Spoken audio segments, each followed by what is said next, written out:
IMF tells Nigeria to allocate 1% of GDP to education and infrastructure. Now, this came to me yesterday and I was a bit shocked.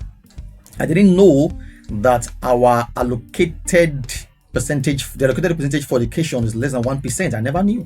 For our GDP, I never knew this. Why 1%? So what is taking 10% from 50%? I don't get it. But the most recent estimate for the nominal GDP, gross domestic product of Nigeria, is about that's the most recent estimate for our GDP is about $285 billion. $285 US billion in current prices. That's a recent GDP of Nigeria, and this is from latest updates from the International Monetary Fund's World Record Outlook. All right, 2005 for Nigeria. That our current price for GDP is about $285 billion, and now they are saying allocate 1% of that $285 billion to education infrastructure, which is not too much. Now, Nigeria could unlock a new wave of economic growth by simply reallocating a small slice of its budget, about 1% of gross domestic product, from recurrent and administrative expenses to productive sectors like education, and infrastructure. And that's what the International Monetary Fund have said. They are saying they allocate it. And Nigerians said that currently Nigerian spending on education has been a decline in relation to its GDP since 2012. 2012, we have been experiencing a decline in the allocation, all right, in education. We have been declining, so dropping from 0.55%, not up to 1%. So in 2012, it was 0.55%, and it dropped to 0.35% in 2022. And 2023, Nigeria devoted only 4.4% of its total expenditure to education. But according to data from the World Bank, a figure far below the UNESCO recommended 20% benchmark for national education budget. And so what it's saying is that UNESCO is a benchmark 20%, but we're doing 0%.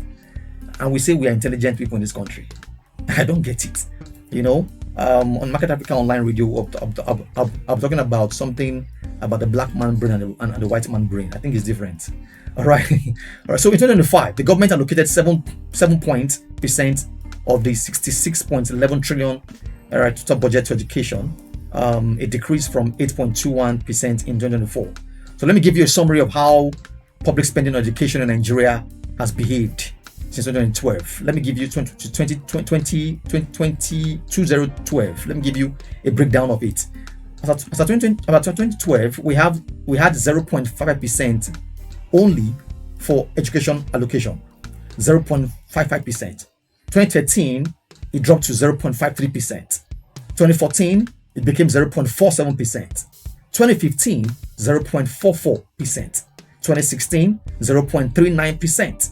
2017, 0.40%. It rose by 1%, right? Then 2018, it rose again 0.42% from 0.04 in 2017.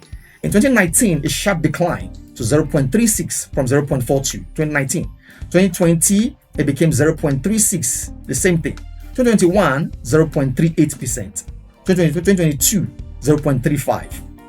I can't continue, but let me say, then it's not started becoming great and good from 2020, 2023. It rose to 7 point like that, but it did doing. You can see how many years this 1, 2, 3, 20, 20, 20, more than 9 years. It's been massive decline.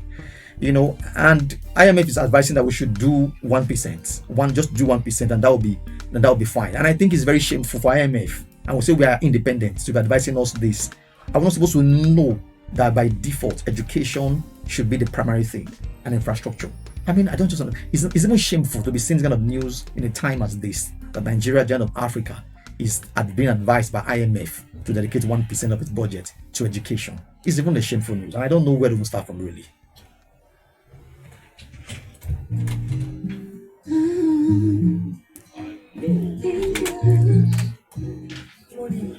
Come on. Yeah.